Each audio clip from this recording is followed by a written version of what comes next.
We're joined now by National President of MOCRA, James Healy. James, this week, Minister Donoghue announced changes to tax relief measures on some measures for young farmers. Can you just outline specifically the changes that are potentially coming down the line? Well, on budget day, Minister Donoghue outlined that the young farmer stamp duty relief and the young farmer stock relief that have been there for the last number of years were to be rolled over and extended beyond the 31st of December this year until the 31st of December 2021. And on budget day, we were very happy to hear that. It was good news for young farmers around the country. But unfortunately, the devil was in the detail when it came to the finance bill. And the changes that are being proposed is that across those two reliefs and including the Succession Farm Partnership Scheme, that a cap of €70,000 would be put in place for the what is essentially being called state aid, that the young farmer could benefit to that amount. So it's putting a limit on how much the young farmer can avail of across those three schemes. What kind of a signal is that sending to young farmers?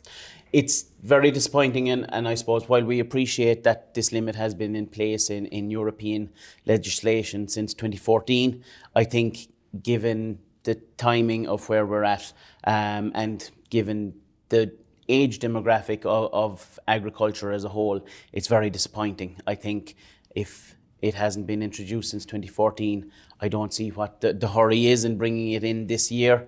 I think we have a lot of uncertainty ahead of us, and I think it is disappointing that the government have chosen this year to bring it in. You're alluding obviously to Brexit coming down the track quite quickly. So just that the implementation, the timing of this is really poor. It is, and as Bill would have outlined, there's a huge amount of young farmers that over the last couple of years have put in place plans with, be it the bank or with Teagasc or with partners that they've started farm partnerships with. And a huge amount of that would have been dependent on availing of the stamp duty relief and the stock relief in particular. But the succession farm partnerships have become more popular in the last couple of years. And I suppose we have a number of questions now as to how this is going to be implemented. And if you're in the middle of a scheme, are you going to start at zero? Or if you have availed of stamp duty last year, are you starting at zero? Or is that going to be taken into account and you're starting from 30 or 40,000 depending on what you've done? There's also some uncertainty around how much of the state aid is deemed to be. So if you're a young farmer that's inheriting from in a family transfer, is the state aid the 1% between the young farmer relief and the consanguinity relief, or the 6% that would be there from the 0 to the 6% that is a standard stamp duty rate? And there's a lot of those questions still existing. Even ourselves, we've gotten some figures from two different accountants, and they're at odds as to how they see those 2 points coming together. So obviously that would have a huge impact on the family transfer, and there's always been a limit there on the young farmer stock duty relief of 70,000. So what I see this as essentially doing is eliminating the value of the young farmer stamp duty relief, which pushes the point of transfer from the older farmer to the younger farmer much further on. There's no benefit to doing it now at the younger age, and as it was, we saw that a lot of those transfers were taking place at 34 and a half, so that they were just coming in under the 35. So this is probably going to push a lot of those farm transfers far down the line, and that from our point of view is very disappointing, because it just pushes back the point at which young farmers are being given the responsibility to take control and have a say in running the farm. And we always say that the younger a young farmer can get their hands on the reins and have a sense of responsibility for the farm, that the more enthusiastic, the more driven they're going to be. And I think this is a backward step for Irish farming. It's a very serious issue, and at the moment we have about 5% or 6% of farmers in Ireland aged under the age of 35. That's according to the most recent stats that are out there. You are seeking a meeting with Minister Donoghue.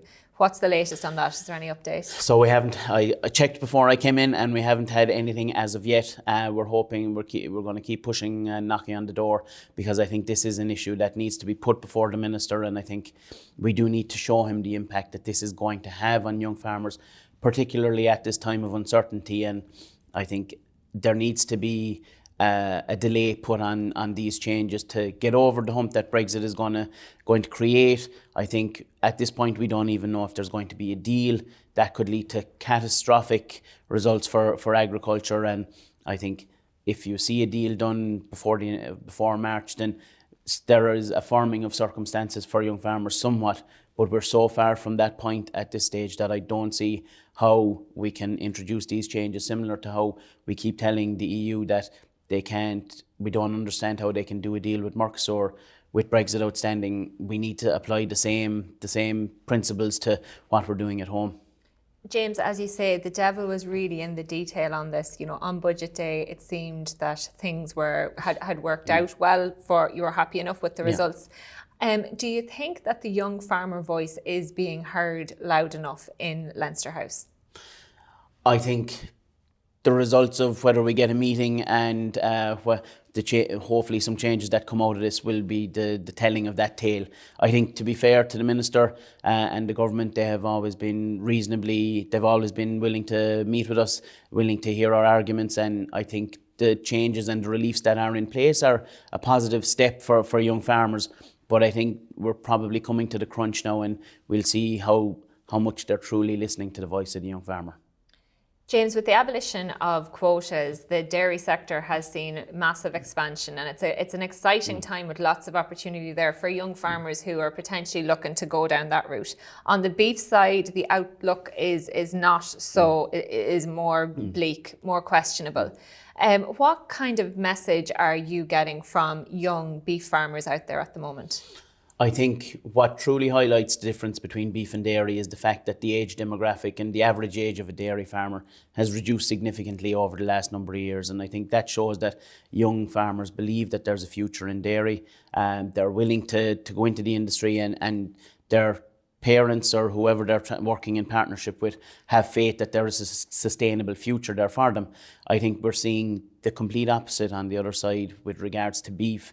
And I think from our point of view, we've always said that we need to be around the table. I think, and that comes whether it's the government or the meat industry, we all need to come together to show young people that there is a future in beef farming, and a sustainable one, that they're not working to live off their single farm payment, that there is a profit in rearing beef. And I think we've seen with the developments around the beef forum over the last couple of weeks, I think that's very disappointing, because I think as it has probably not been as, it has not provided the results it could have, but I think we've put forward some changes to say that it needs to meet more regularly. There needs to be a list of actions out of the beef forum on every occasion.